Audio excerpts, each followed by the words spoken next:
think they were more focused on the other students other than someone like me. So I think I don't know, I don't want to say that I was less important, but in that kind of situation it feels like that.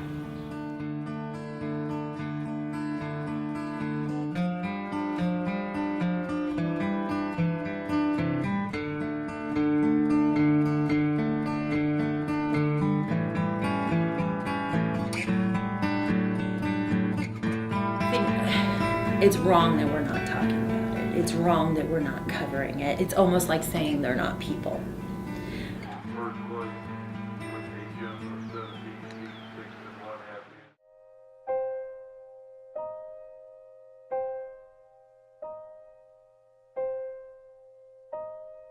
More there. So I did start out as saying just bi to less confuse people or myself, or I don't know, exploring maybe to actually find out who I really was. And finally I did find my current girlfriend, and I actually dated her for a while, and we were still dating. And from then on I was like, you know what, even if people can't accept this is who I am, and I know this is who I am.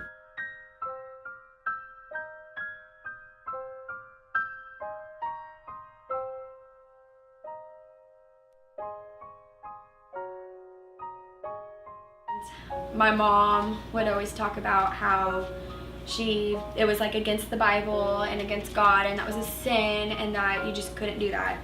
And so I couldn't bring myself to tell her for 3 years.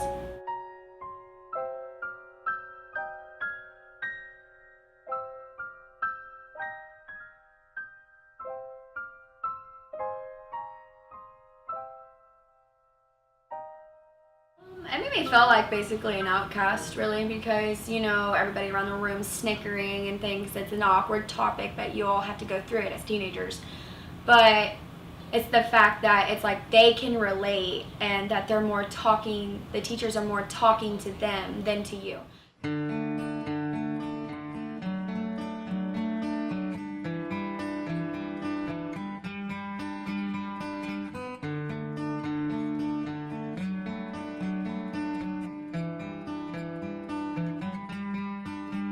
We have what is known as abstinence-only education, and it's really created a deficit in our sexual education, because instead of being actually informed about sexual education, condoms, sex, healthy sex, that kind of thing, we're being informed to not have sex. But it doesn't work is the problem. Studies have shown that over and over again.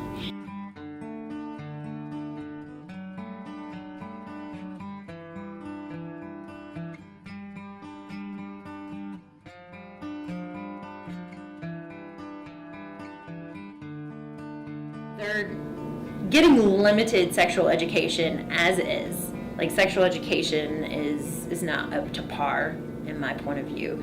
So that, on top of no mention of them and what they should be doing, well, I guess in that way it makes some sense, because if you're not education is the only thing that solves problems. People need to be more educated about everything. And so if they're not using condoms, then it's in large part because they probably don't think that they have to.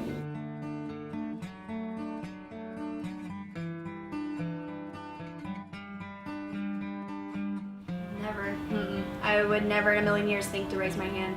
I would think I could go to Google easier than asking an adult that was trained in this field.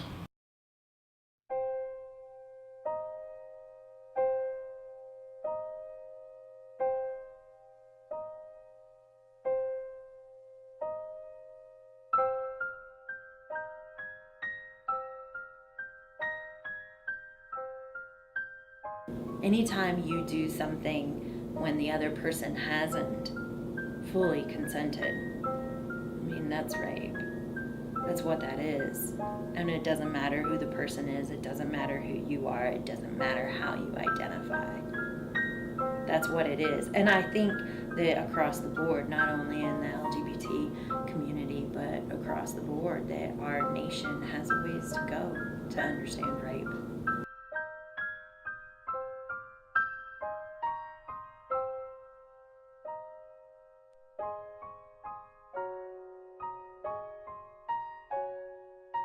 I actually do not think they've ever spoke about rape, ever.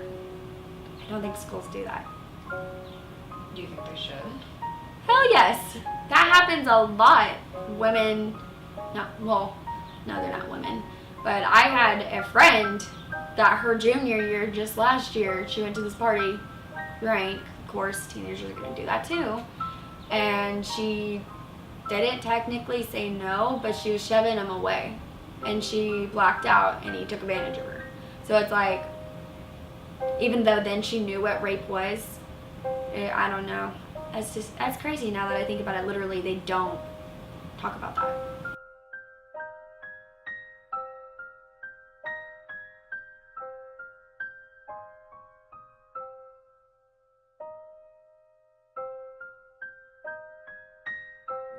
We have to talk about it and talk with these communities so that we can be educated and then educate the upcoming generations.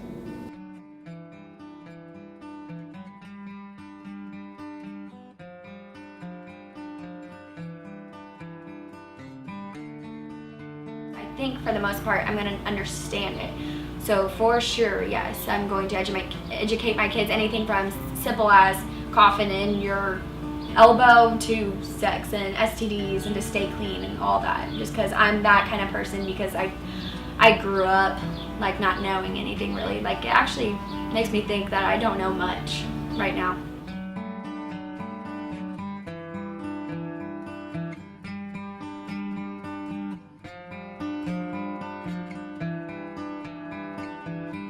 Anytime we ignore groups of people, we are creating that group of people as a group of others. They're not part of us. They're others. And so since they're others, they're not as good as us. And that's problematic.